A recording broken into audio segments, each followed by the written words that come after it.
Kemerovo Oblast, Russia. For decades now, residents in this humble coal mining region of Siberia have been terrorized by a mysterious beast. A beast which lurks silently through the picturesque forests and mountains of this stunning landscape. A region under siege. You're fucking And its people gripped by fear. Will the Kuzbass Yeti ever be brought to justice?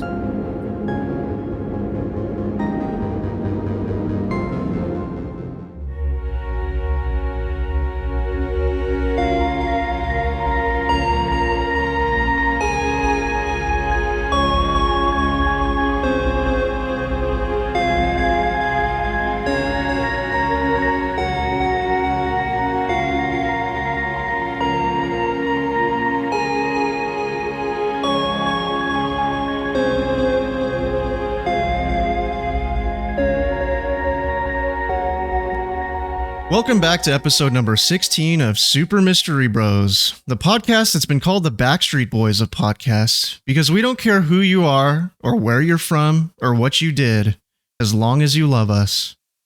As per about half the time, Dr. Ivan Ivanovich is here with us in the studio, along with his life partner, Peter, who you may remember from the Deathworm episode that we did a while back. Life partner? Well, kind of. So, so Peter, the Mongolian Deathworm episode we did, that episode actually caused us to chart in Russia. We were number 96 in Russia. 96. We were the number 96th hottest podcast in Russia for one day. Under the comedy category. So, yeah. Why? Why you outside? I don't know, man. Well, speaking of science, have you heard what scientists have been saying about our audience, man? What? That they're some of the most beautiful, intelligent, and all-around likable people on the planet.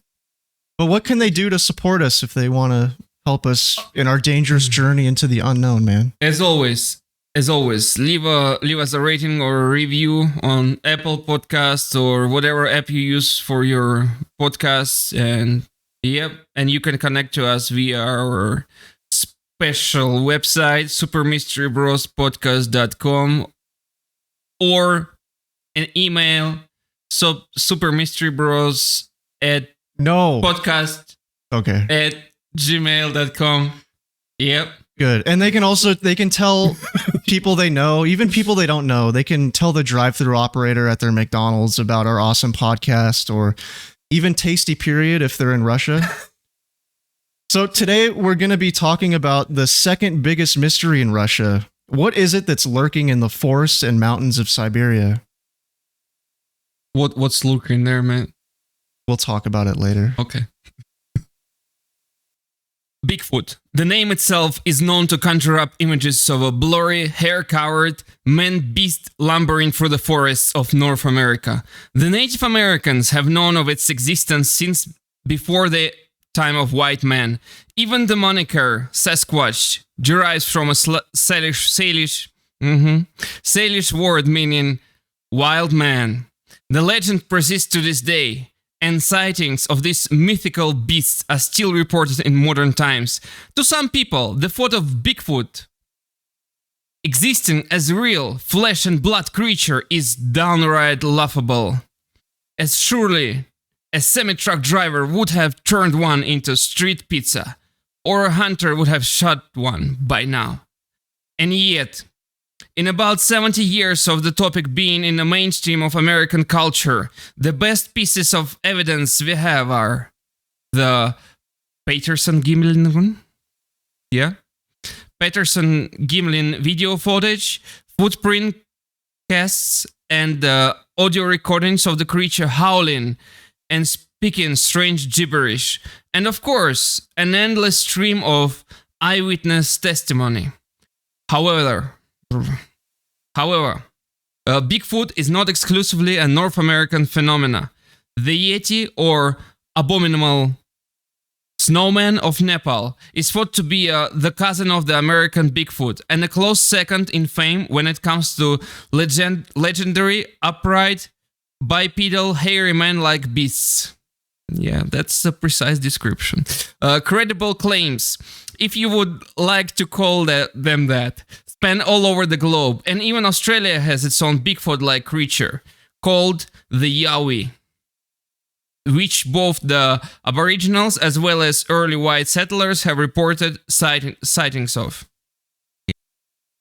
But in order to understand the genesis of Bigfoot, if you believe it to be a real creature, we must first ask ourselves how it got to North America in the first place. Where did it come from originally?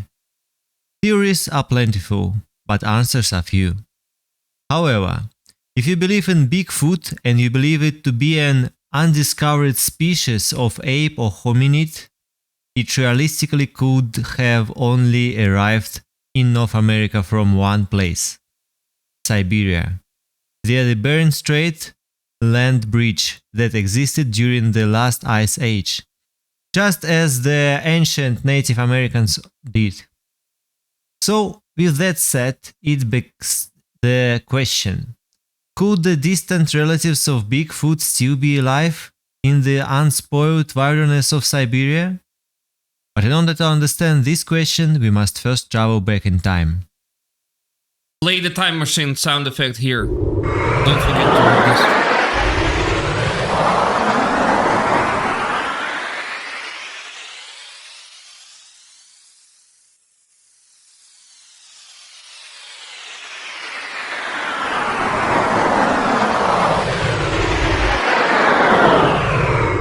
We take you now to an apothecary shop in Hong Kong in the year 1935.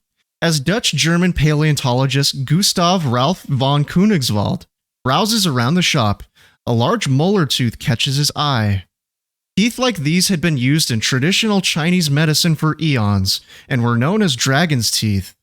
However, this one is definitely not a tooth from a dragon, and as it later turns out, comes from an as of yet undiscovered type of giant ape.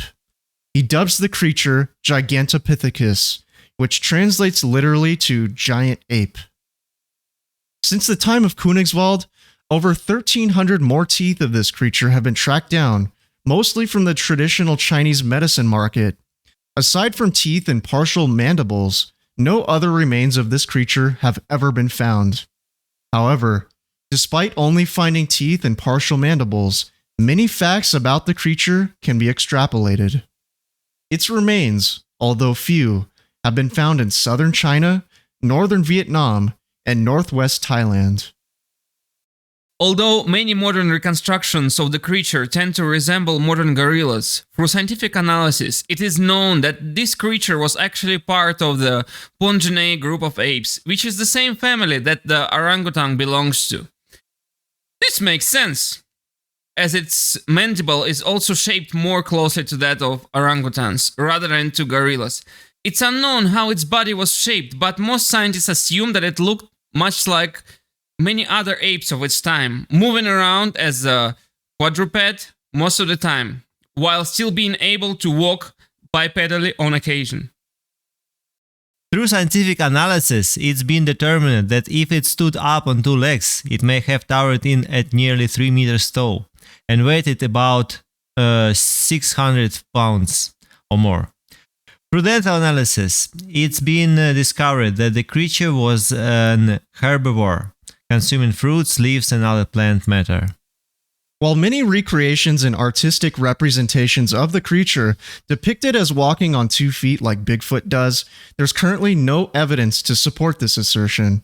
However, the late Dr. Grover Krantz, an American anthropologist who, as a disclaimer, was a big believer in Sasquatch, argued that due to how the jaw of Gigantopithecus widens towards the rear, this indicated that the creature was mainly bipedal, as it would allow for the trachea to be housed when the skull was placed on top of the neck like a human, instead of forward like on an ape. However, the science is still out on this one, and his claim has been widely criticized as a flawed theory at best. It's estimated that the species finally went extinct about 300,000 years ago, as a result of its habitat being devastated by climate change and possibly human activity as well. Because we just tend to fuck everything up, don't we? Although no link has been officially established between Gigantopithecus and the Bigfoot phenomena, many point out to it as a precedent for the possibility of giant ape existing not too far away from this area to this day. If not the Gigantopithecus itself, then perhaps something adjacent to it. Deep in the mountains and forests of Siberia in modern-day Russia, many have reported sightings of the strange hairy man or ape-like beasts that roam the landscape of its more sparsely populated regions. All right, man, let's roll a clip of a Russian dashboard camera which allegedly took footage of a Yeti crossing a road in the wintertime. So let's roll the clip. А здесь вот, смотри, опять ездили, тут красиво ходит. Охотники, браконьеры. Нет, местные, наверное. Местные, коров искали. Даже, бля, в городе снегоходов-то раз не общался. Местные, наверное. Сейчас надо приехать, баньку сегодня затопим или завтра. Не знаю. Сейчас, блядь, полчаса пока ехать будем, пока дед дождется. Уже, блядь. О, лось. Стой, блядь! Лось. Какой лось нахуй, блядь? Всё, Медведь нахуй. Нифига. Стой. Тихо. Поехали, нафиг он нужен, блядь. Какой это лось, ты видел, как бежит? Где, как фонарик? Блядь, стой. Поехали, потом. Она что, стой. О, смотри, вот. Две ноги. Медведь. Ну-ка назад, дай-ка. Назад.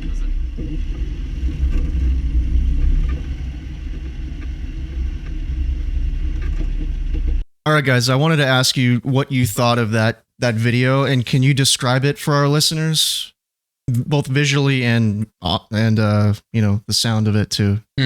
Just a normal day back home. Just a normal day back home. Yeah, I feel like I get back home. Yeah, What were they talking about? Because I couldn't understand any they of were that. saying like, "Oh, look, it's a moose." Oh, why did I say that accent? I don't know. But then they went like, No, it's not a moose, it's a bear. yeah, it's a bear. It's not a fucking moose. Something like that, you know. Look how it runs. On two legs. You know, on two legs. A bear running on two legs. It's a Russian bear. And then they put like, oh, it runs on two legs. It runs on two legs and stuff. Yeah, It's running on two legs, you know. Oh, okay. And Actually, it looked like a man. yeah, I thought it was like some drunk guy or something. Yeah, to me, it looked like a man, but it was too far away to tell exactly what it was. Yeah, So, anything else you want to say about it before we move on? not yet. Not yet. Okay, maybe later, right? Yeah. All right. According to the article that we dug up from RIA Novosti, like RIA News, and some Wikipedia information, in the late 1950s, the Soviet Union organized several expeditions into Siberia in search of the Yeti, but ultimately found nothing. Dr. Boris Porshin, born in Russia in 1905 in St. Petersburg, a Soviet historian and sociologist and doctor of history and philosophy, and also honored doctor of Clermont-Ferrand University in France. He hypothesized that the Paleanthropus, an ancient lineage of man, is still alive. In his opinion, they were leading a secret life in remote areas, in particular in Pamirs. Where's Pamirs? Where's Pamirs? Somewhere in Russia, I guess. Oh, okay. Yeah. Pamirский регион. This is gonna fuck with me, so can you just Google this shit real quick? Alright, so I guess Pamirs is kind of near Pakistan. It's in South Asia, a mountain range. Uzbekistan. Uzbekistan? Yeah, Tajikistan. Okay. Yeah, South Asia. Go on. Central Asia. Central Asia. Sorry. Yeah. Porshny's hypothesis was criticized because, in the view of some, he unceremoniously entered the field of biological knowledge which was alien to him. He was slammed for speaking on a subject that was not his field of specialization. The commission in search of the Yeti was dismissed. Its chairman, geologist Sergei Obruchev, recommended studying the issue at the Institute of Ethnography as the local belief. However, Porshnev didn't give up. In 1963, he published a book, The Mystery of Bigfoot, The Current State of the Question of Relic Hominids. In the foreword of the book, Nikolai Drozdov, who is a professor at Moscow State University and host of the TV show In the World of Animals, said the following, quote, "The author managed to irrefutably prove the reality of the existence of Bigfoot and even outlined its historical range and showed the stages of its reduction." End quote. Drozdov refers to the fact that hominid is described in the same way in various cultures. Quote, "Tall stature, a powerful physique, long arms, a hunched-over posture, a powerful neck, and noticeable crest on the back of the head and crown. Dark red thick hair, a loud shrill voice, and a heavy, disgusting smell. End quote. Again, quote, "Yes, this is a real character, not a hero of fairy tales." End quote. Yeah, and as a disclaimer, it was our rough translation of that article. Yeah, so this Some was parts of the article. that's why I keep you around and I pay you. Yeah. Pay you the pizza. It's still payment. Yeah. Still payment. Yeah. Although Sasquatch is mostly a North American phenomenon, the legend also persists in Russia, and some of the most intelligent and trustworthy people in the country are hot on the trail, including former heavyweight world champion boxer, pillar of the community, and possibly the world's first Zika victim, Nikolai Valuyev. Is that how you pronounce his name? Valuyev. Yeah. Known as the Beast of the East, standing at over 7 feet tall and weighing over 300 pounds, he spent most of his life punching other people in the face for a living. But nowadays, works as a politician in the State Duma, making Russia a safer and more prosperous place for future generations. But when he's not in the Duma, he's spending his time hunting down long-lost members of his family far out in the east of Siberia. Since retiring from boxing in 2009, he has spent the better part of more than a decade searching for the creature. In February of that year, local authorities in the Kemerovo region told Russian media that there had been a sighting of a hairy humanoid creature that was 1.5 or 2 meters tall. Valuyev, being a man of bravery and the utmost integrity, and with little else to do after having just retired from boxing, answered the call and set out on a grueling 2-day expedition into the Kemerovo region of Siberia in 2011 in search of the creature. Known for its large coal deposits and ability to drop to minus 40 degrees centigrade, the Kemerovo region is fun for the whole family, and allegedly the main habitat of the creature known as the Kuzbass Yeti. Valuyev was accompanied by journalists from 16 Russian media outlets on his trip to find the so-called Kuzbass Yeti, which locals had reported sighting in 2009, but unfortunately, Valuyev was unable to hunt down a living specimen. However, a government statement reported that, quote, Valuyev did not manage to meet the Yeti itself, but on the way, he discovered traces such as broken tree branches. By the time they reached the Azaz cave, the expedition saw gigantic footprints similar to a human's, end quote. Furthermore, Valuyev spoke to local hunters in the area who have sighted the beast, and they warned him that the so-called Kuzbass Yeti doesn't like to appear before humans. However, this never deterred Valuyev. who has become even more determined to find the creature and prove its existence. Valuev was later dunked on by a troll Twitter account which impersonated Bigfoot, which tweeted, quote, Nikolai Valuev drank a bucket of tea in my cave, but carelessly forgot the bucket itself. Thanks. It'll come in useful at home. Pity that it's not quite enough for me. End quote. Is that like a Russian joke or something, man? Like, I don't understand that reference. I don't understand either, man. Fucking, I don't know. Not enough tea and shit. According to the Weekly World News, which is known to just be an absolute pillar of the journalistic profession, just a month after this search in the Azaz cave, Valuev claimed to have finally found the elusive creature after he embarked on a new expedition. In this encounter, Valuev claimed to have chased down the Yeti and was able to actually land a punch on it. Quote, But the beast just took my punch and ran off. At least I know he's real. I've punched him. That's real. end quote. Valuev later explained. Can you guys kind of explain who Valuev is for our listeners who maybe aren't familiar with him?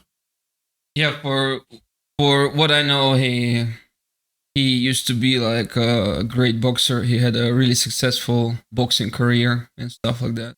Yeah. And now he works at the he has a school? Like a box.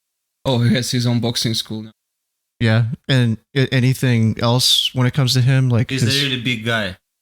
I've seen him. He doesn't look, well, maybe I shouldn't say that actually, but I think he actually looks a little bit like Bigfoot. the Kuzbass Yeti. but I wrote to he's from St. Petersburg, like very far from Kuzbass. So he's not. Oh yeah, that is a little far, huh? Yeah, it's like maybe his parents have an expedition there. oh my You think his mom got up to something? oh my god, man! I hope he's not gonna hear our podcast. You know. In 2014, he even appeared on a Channel 4 series called Bigfoot Files in the UK, which documented his journey to Siberia. Talk about Valuev. We already did, but it's a part of the script. So, maybe I shouldn't have said it. It's just getting way out of hand. In the show, Valuev met with three boys who took footage of an alleged Yeti-like creature on a camera phone. Yeah. I guess at the time the phones with camera were specifically called camera phones because, yeah, not every phone had a camera, I guess. In Journey 2012, a group of boys were out walking in the field about 30 kilometers from the coal mining city of Leninsk-Kuznetsky in the Kemerovo region when they noticed odd tracks in the snow. All right, so where is this place located geographically? Because basically, if you picture where Mongolia and Kazakhstan almost touch each other, and then you go due north about 400 kilometers, 400 miles actually, that's basically where this region is. Have you been to Leninsk-Kuznetsky? No, I never been in Leninsk-Kuznetsky, but I once I traveled from Baikal to Novosibirsk, and Kemerovo was just on the route, yeah. Oh. It was in summer. Oh, we'll talk about it later. As the claim goes, one of them, 11 years old, Yevgeny Anisimov, pulled out a cell phone and began taking video as they followed the tracks. Yevgeny was with his 12 years old Kirill Sadatov and 11 years old Alexander Pereverin. As Evgeny made his way farther and farther along the trail of strange-looking footprints, he paused before a wooded area ahead and was shocked and horrified by what he saw. He spotted a large dark figure standing toward the rear of the small wooden area, standing completely still, before it suddenly bolted off the opposite direction. Evgeny can be heard screaming, "I'm the nearest! I'm going to be eaten!" as the boys begin running back in the direction they came from. In the episode of the boys described the creature as having a bare, hairless, white covered face with dark hair all over its body. The boys were not the only ones who were shocked by the footage, as Valuev too was rendered nearly speechless by the grainy footage stating that he was slightly in shock. All right, let's roll a short audio clip from a National Geographic special featuring Nikolai Valuev, and when he was interviewing these kids who took the video. In their film, the three friends follow a set of mystery footprints to the edge of a frozen lake, laughing and joking as they go.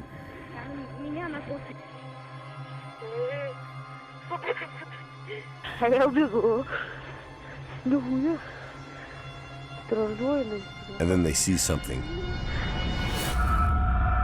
extraordinary. Вот стоит, сейчас показаю. Стоит, рука свечена. Оп. И сейчас.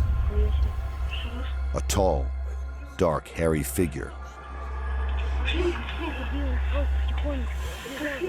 that seems to see them and darts away.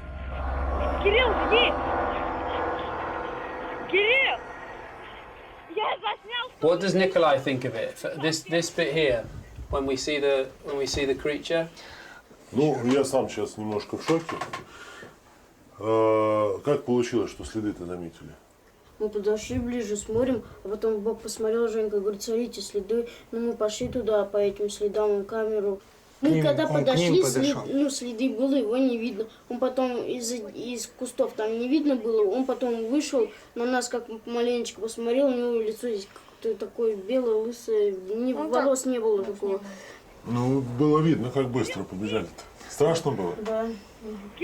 In their alarm, the boys are swearing a lot. And it's in a rather conservative country. They've already had a stern lecture from the local police. Когда домой прибежали, сразу взрослым рассказали? Да, мы сперва еще сами на 10 раз пересмотрели и показали. All right, so what did you guys think of this video clip?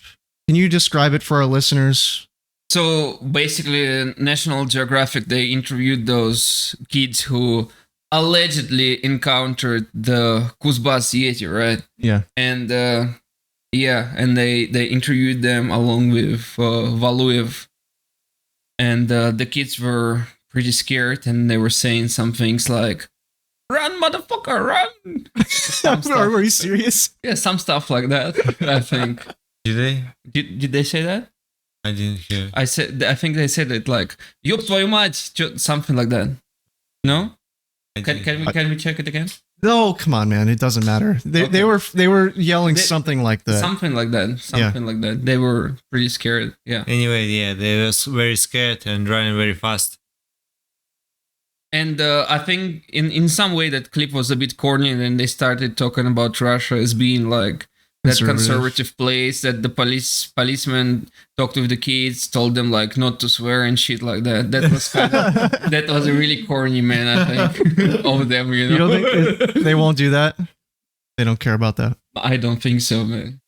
But my impression was they talked to them about like not filming this stupid shit in the woods. Like they don't believe them. No. I thought they said that they talked to them so they don't swear and shit. Oh, what I took from that was that the police talked to them because they didn't believe them. And they're like, stop doing this shit. Yeah, what makes it even like more weird, I think, that the kids were scared and stuff, and then of course the police would talk to them and like, oh, why you were swearing, guys? What the hell? That's kind of super Don't weird. fucking swear, guys. Even if you're scared because you're Russian, you cannot swear, you know? It doesn't matter. You gotta keep your face, you know? Yeah, I think it's a... So anyway, let's describe the actual video that they took. So these kids, they're following this trail of footprints in the snow, and they look like pretty big footprints. And they're following it up to this wooded area, and then when the kid gets to the end of where the footprints kind of end, right before this, there's like a ravine in front of them, followed by a wooded area, and then at the end of the wooded area, it's kind of like a not so deep of a wooded area. At the very end of the wooded area, there's some dark figure kind of hugging a tree almost at the end of the wooded area. And then it just stays completely still. And then it suddenly darts off and runs away. And then they start running in the opposite direction and they're freaking out, swearing like, run, it's going to eat us. Run, motherfucker. Yeah. Something like that, right? Yeah. That's basically it. So we'll link the video and the sources. But anyway, Nikolai Valuev's heroic quest continues to this day. Back in October of 2011, Russian officials from the Kemerovo region announced that they had found, quote, indisputable evidence, end quote, that the Yetis were real and living in their region. So let's just roll a quick MSNBC clip here.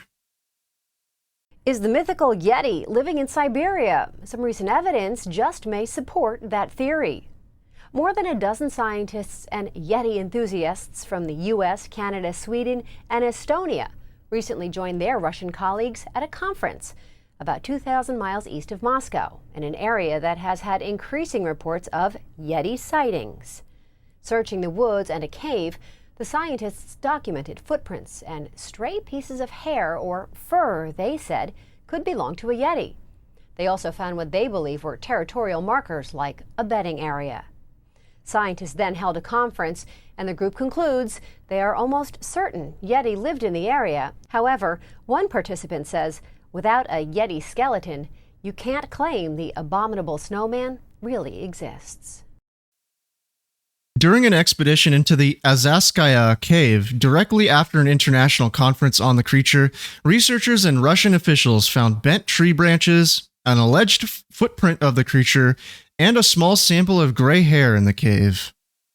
The Kemerovo region administration stated publicly that, quote, during the expedition to the Azazskaya cave, conference participants gathered indisputable proof that the Shoria mountains are inhabited by the snowman. They found his footprints, his supposed bed, and various markers with which the Yeti uses to denote his territory, end quote. The markers they refer to are the snapped tree branches, which many Sasquatch believers believe are the way the creatures mark their territory. The officials went on to state that they were, quote, 95% certain, end quote, that the Yeti existed in the area of Mount Shoria? Mount Shoria. Okay. Dr. Igor Burtsev, who led the conference, said that it would not be long before everyone knew of Yeti's existence. Quote, we are close to finally finding the abominable snowman, end quote, he said. Dr. Burtsev believes that around 30 Yetis live in the Kemerovo region and stated that they were Neanderthals that have survived into modern times.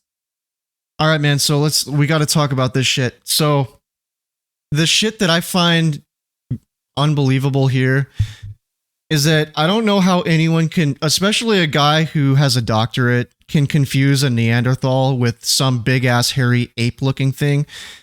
Like, to confuse a Sasquatch with a Neanderthal, like they look so different than what a Bigfoot is supposed to look like. A Neanderthal is actually shorter than a modern human. Generally speaking, shorter.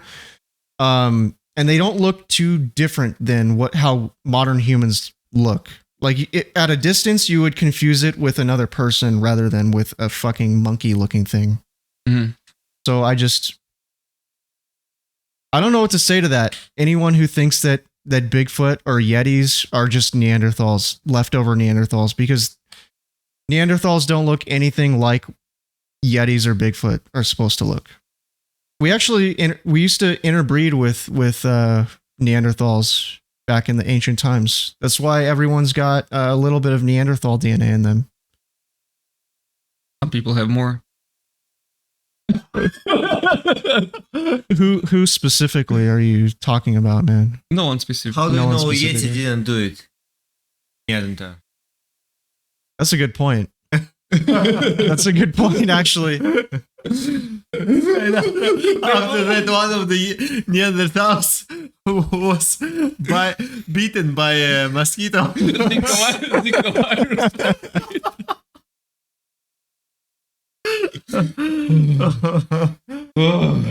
I don't go home.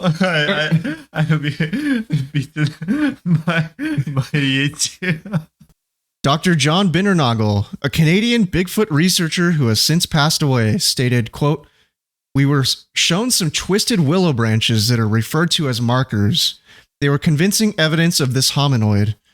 We were also shown some tracks, but we're not quite sure what to make of them," end quote. In 2012, 3 more sightings of Kuzbass Yeti were reported in Kemerovo region. The creature was spotted at Shorsky National Park, with government spokesman Sergei Adlyakov saying, quote, "The creature did not look like a bear and quickly disappeared after breaking some branches of the bushes," end quote. However, when pressed by Siberian Times for further details of the sighting, Adlyakov replied that the sighting was private information which was not intended to have been made public. So why would they release anything if it was not intended to have been? This doesn't make any fucking sense to me. In August of that year, fisherman Vitaly Vershinin told the local Siberian newspaper that he had spotted 2 bear-like creatures drinking at the water's edge near Mysky village. He said, quote, "When they noticed me, they easily stood straight upright and went away. I didn't wish to chase them," end quote. He went on to state that he initially thought that the pair were humans.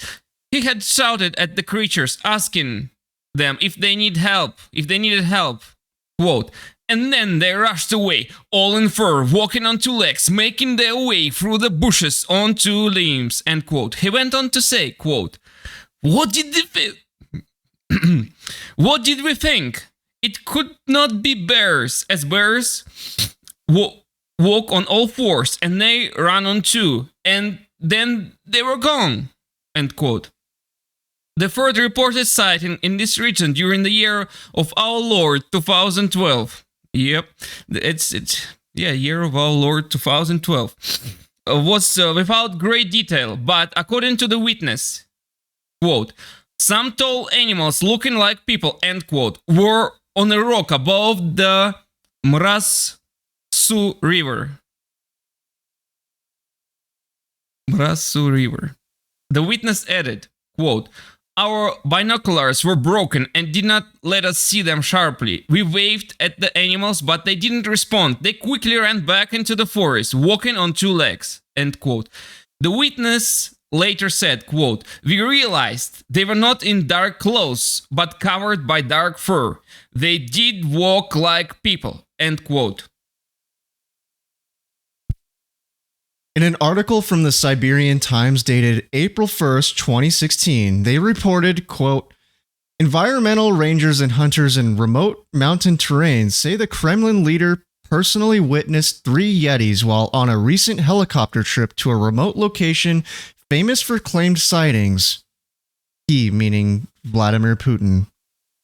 He and his entourage saw an adult male and female and a smaller child Yeti at a distance of about 150 meters, said Dmitry Ivanov, a national park wildlife expert who was with the group. Quote, "At first, the creature stood and watched, then took big strides into the trees. Briefly, they reappeared as if curious about the presidential group, but then vanished again. They were covered in thick gray-colored hair and took giant steps, far bigger than a man," end quote. The sighting is understood to have been confirmed by 63-year-old President Putin's security detachment after they inspected the footprints in the newly fallen snow. Pictures of the creatures will be released later on Friday, April 1, by the Kremlin press service, it is understood.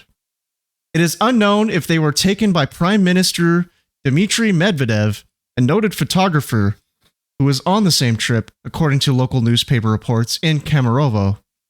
The Yeti family sighting came on President Putin's latest wildlife visit to remote regions of Siberia. He was said to be awestruck by the sighting.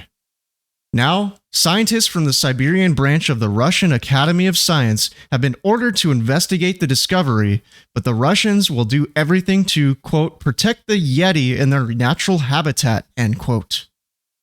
The president is well known for his exploits to protect Siberian wildlife, including tigers, leopards, polar bears, and along with Pacific whales.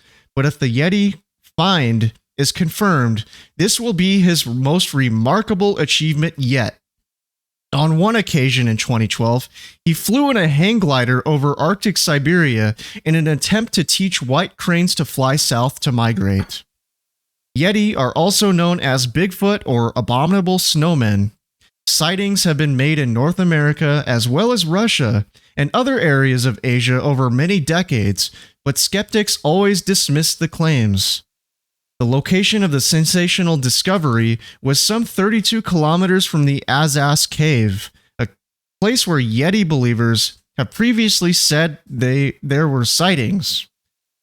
Igor Burtsev, director of the International Center of Hominology in Moscow, said, quote, "This is extraordinary news.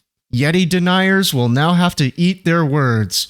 We previously found a hair from the Yeti in the Azaz Cave, even if the Americans and British disputed our findings," end quote. End of article. Yeah, let's talk about it, dude. Free talk right now. So, what did you think about this article from the Siberian Times, man? We're still recording, by the way. Are we still recording? Yep. So no jokes about Valuev, please. No more jokes about Valuev. Well, I don't know. Do we actually have the photos? There were some photos. By the, like they said, the photos were taken by. You didn't notice. We just went through this article, and you didn't notice anything weird about it at all. Just like another day home, man. What you thought was really weird about it, like from your point of view, you know? What's weird about it?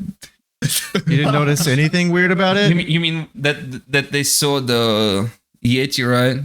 Well, yeah, they saw the Yeti. That is. And then they want to protect it in the natural habitat, right?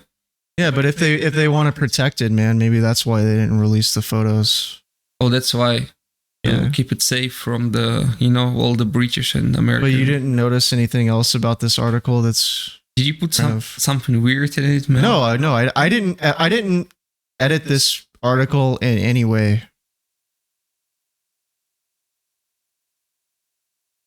That's normal. So what's normal life? Well, I'm gonna give you like 30 more seconds to figure this out.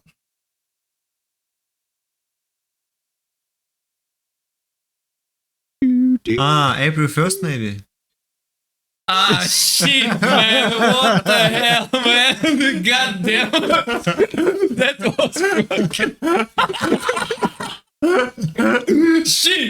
Shit, man. You got us, man. What the hell?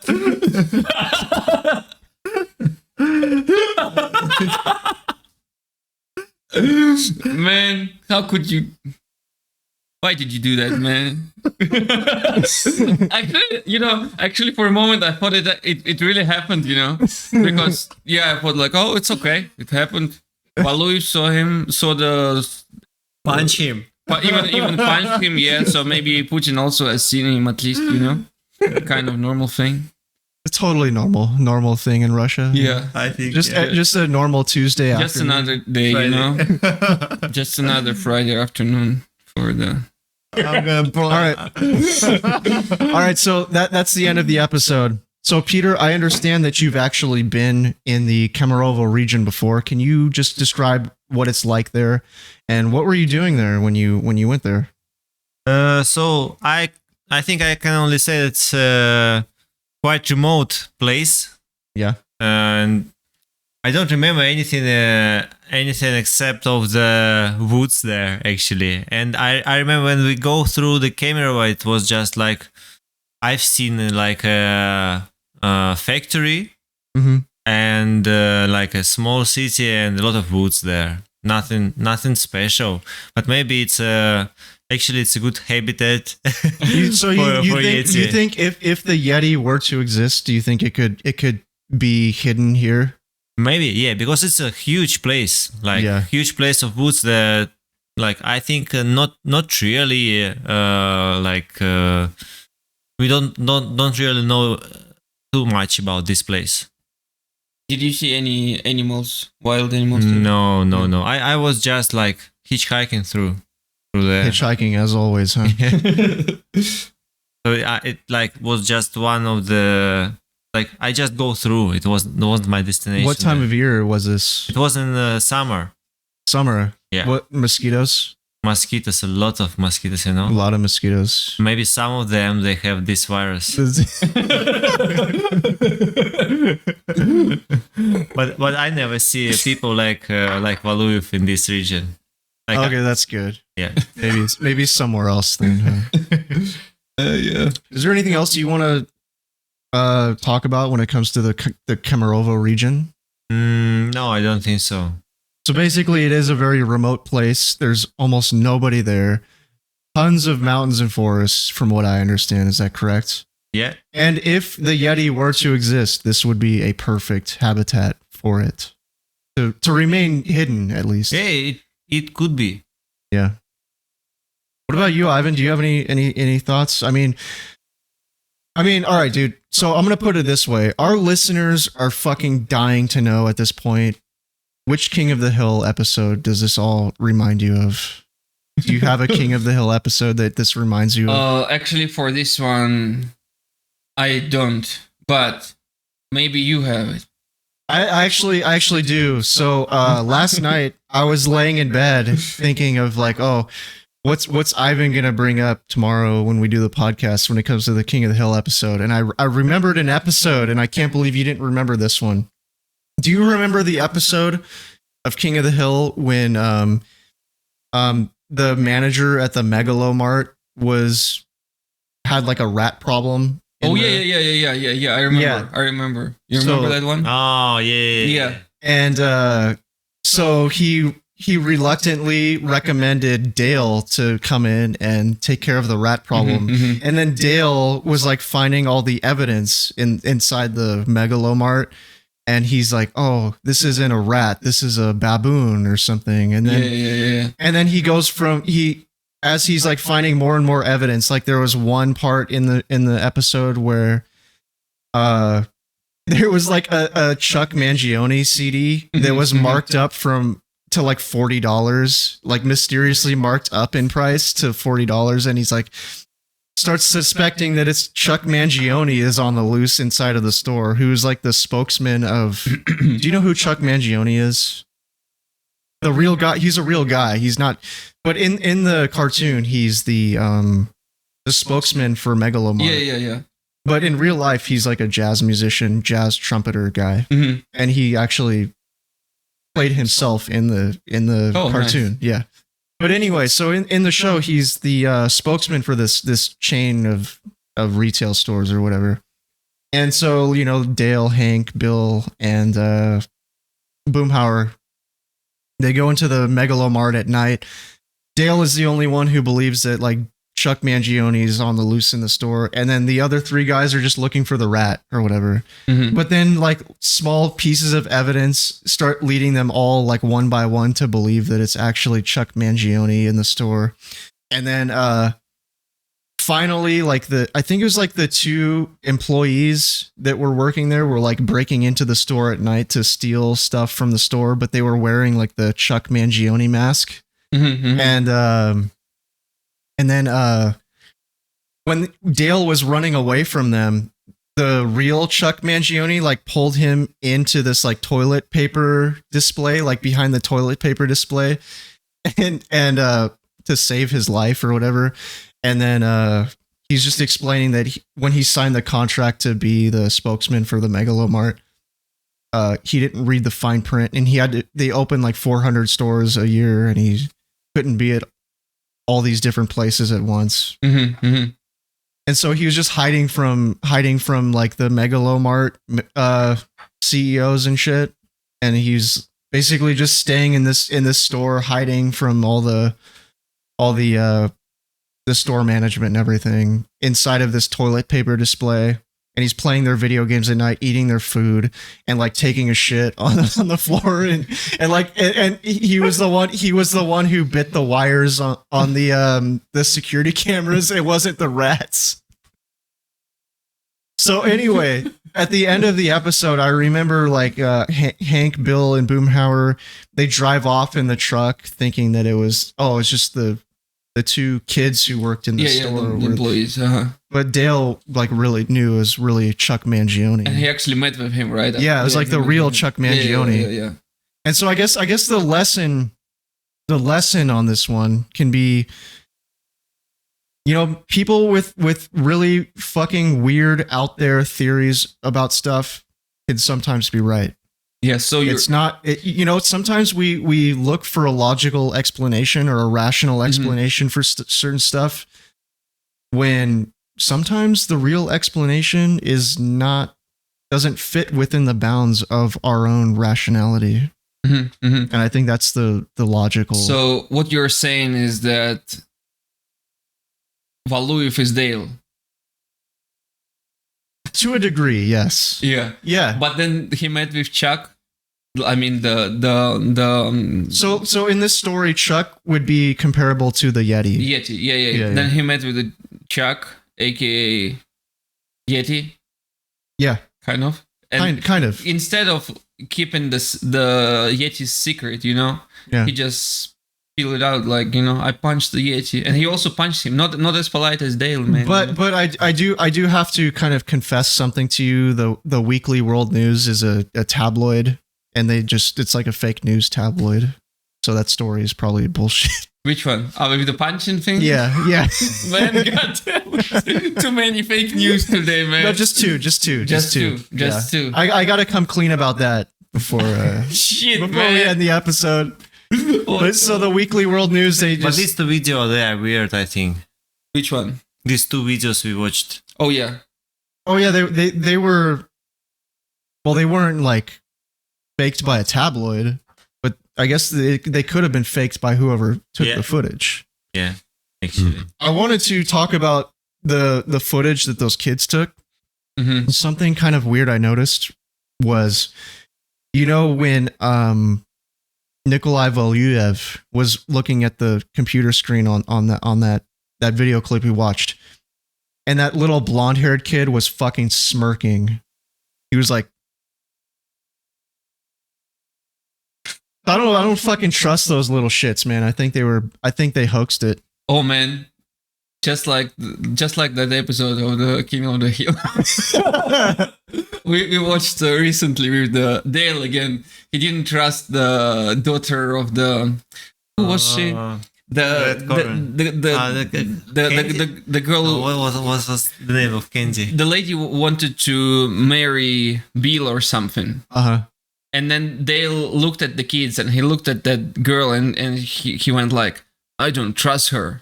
There's something wrong with her. And everyone went like, no, come on, what the hell is going on with you? You're trying to ruin Bill's life. He finally finding happiness and shit. And then he freaking took the DNA test, and he turned out to be like, she has the same DNA with his quote his son, I don't remember that episode. She was the daughter of the John Redcorn. Oh shit! And he said like, oh, they have the same DNA with my son, and he went like, it means that the freaking aliens use my, I vaguely remember that one. Yeah. Right. Things like that. So he also. But do you have anything that's non-King of the Hill related to talk about when it comes to the Kuzbass Yeti? So I want to know, what % chance would you give it as being a real thing? Percent change. Or okay, first of all, let me ask you, do you think it's real or fake? You mean those videos? The Kuzbass Yeti. Just the existence of the Yeti in general. The Kuzbass Yeti specifically. what are your thoughts on the chances of it being a real After thing? that article, when Vladimir Putin saw the Kuzbass Yeti, I started to believe in it. 100%.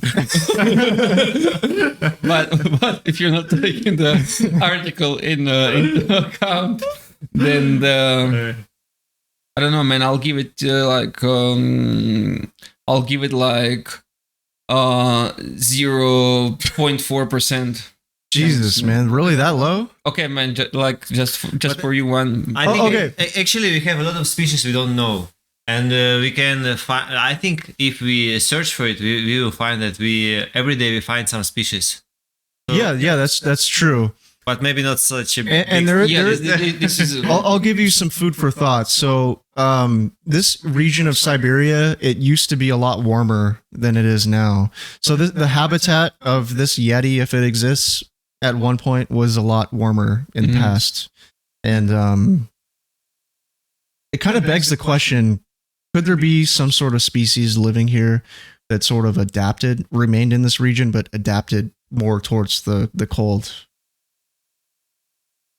So you're saying that because this Gigantopithecus thing that they're talking about, its habitat could have ranged as far north as here, but I'm actually not 100% on that. I do know that in this documentary I watched, they explained that this region of Russia was a lot warmer in the past, and it could have supported an ape. Mm-hmm, mm-hmm. And your argument is that they might have evolved to survive the cold. I'm not necessarily arguing anything here. I'm just kind of throwing this out there to think about. Mm-hmm, mm-hmm. Because do I think it's possible? Yeah, but I'm not sure. How much of the probability would you? I'll get into that, but you said you were you would give it 0.4%, right? Something like that. Something like that. All right. So I would want to ask you, what kind of evidence would you need for you to be 50-50? Like, what's the minimum threshold for you to get to 50-50? Minimum threshold to get. Like, for example, what would scientists have to discover in order for you to get to 50-50, whether it's a real thing or not? But it's kind of hard. I think with this thing, you either get higher than that or... So for you, it's either all or nothing. So so anything short of a body is going to keep your certainty at like 0.4.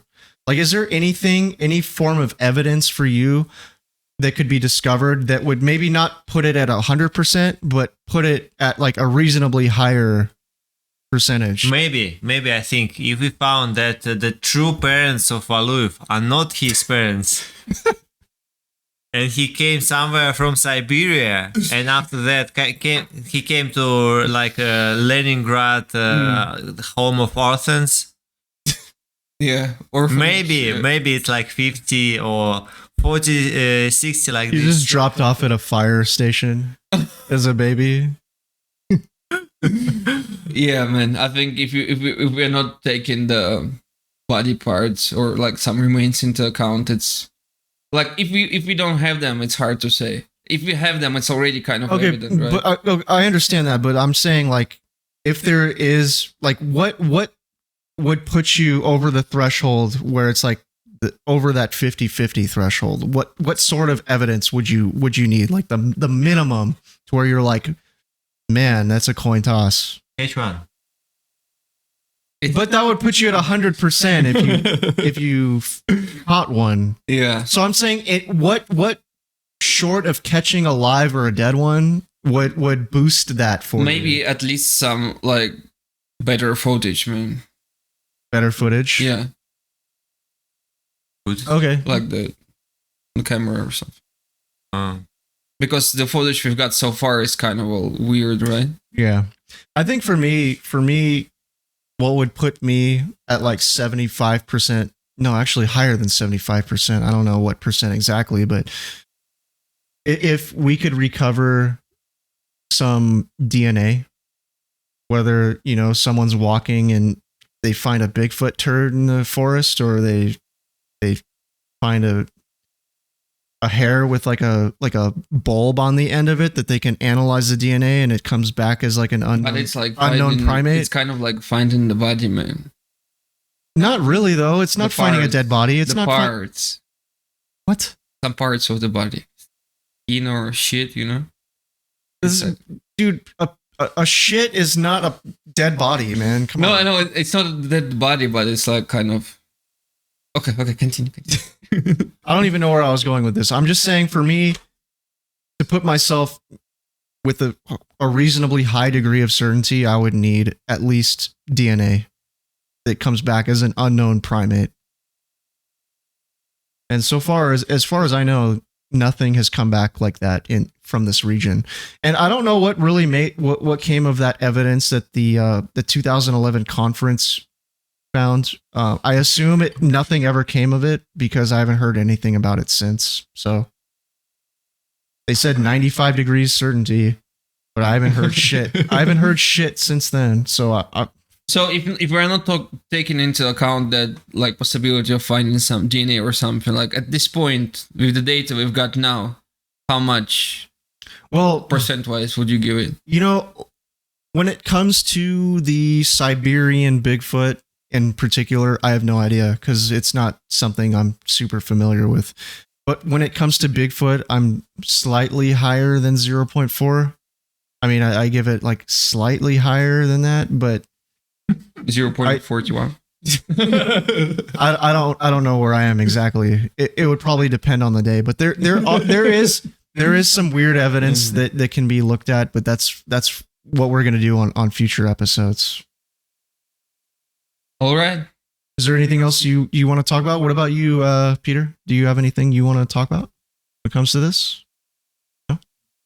No. All right. If you guys don't have anything to add to this discussion, I guess it's time for our apologies, clarifications, or shoutouts. Do you either of you two have a shout out, apology, or clarification you'd like to make before we go? Yeah, I think today this is the very important today to make some apologies to Nikolai Valuev. So I'm sorry about all these jokes. I hope you don't put it too deep into your heart. Sorry. Yeah. How about you, Ivan? Yeah, the same here because eventually I gotta go back home. So if you got offended, man, just sorry, it's just humor. We are in the comedy category after all, so just. Yeah, I actually have an apology to make to him as well. I'm sorry, and please don't punch me in the face. All right, man. I guess it's time to get out of here. Like sands through the hourglass, so too are the minutes of our podcast. But don't fret, dear listener. We'll be back again to breathe new life into an old mystery next time. Помните, ребята, истина прячется в тени. Вместе мы найдем ее. This is Super Mystery Bros.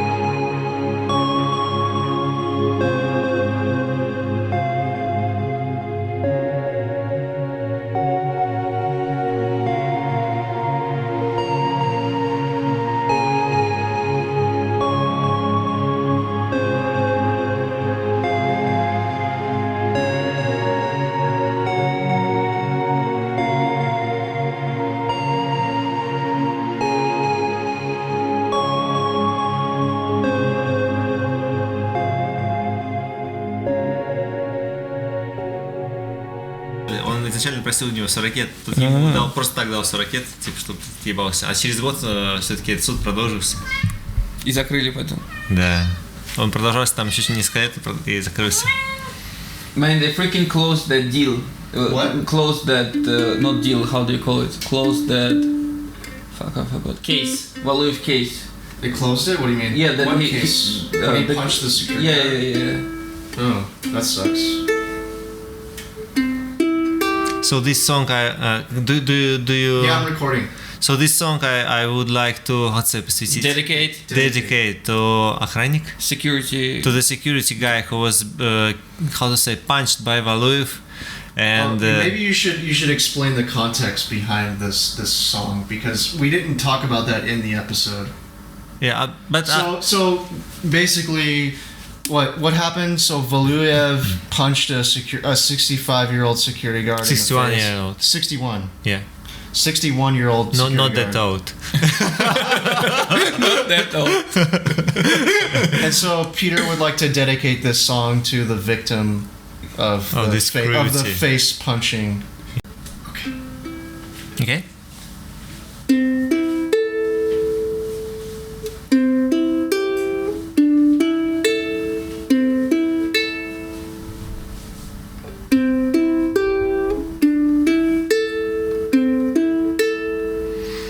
I hurt myself today to see if I still feel. I focus on the pain, the only thing that's real. The needle tears a hole, the old familiar sting. Try to kill it all away, but I remember everything. What have I become? My sweetest friend. Everyone I know goes away in the end, and you will have it all. My empire of dirt, I will let you down. I will make you hurt.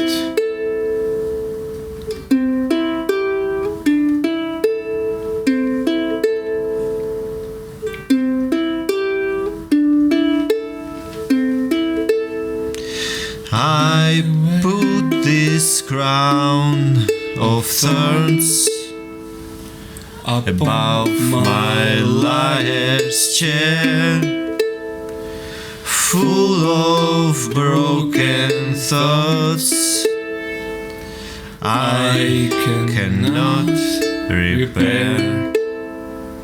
Beneath the stains of time, the feelings disappear. You are someone else. That's true. I am still right here. What have I become? My sweetest friend. Everyone I know goes away in the end, and you will have it all. My empire of dirt, I will let you down. I will make you hurt. If I could start again, a million miles away, I will keep myself. I will find a way.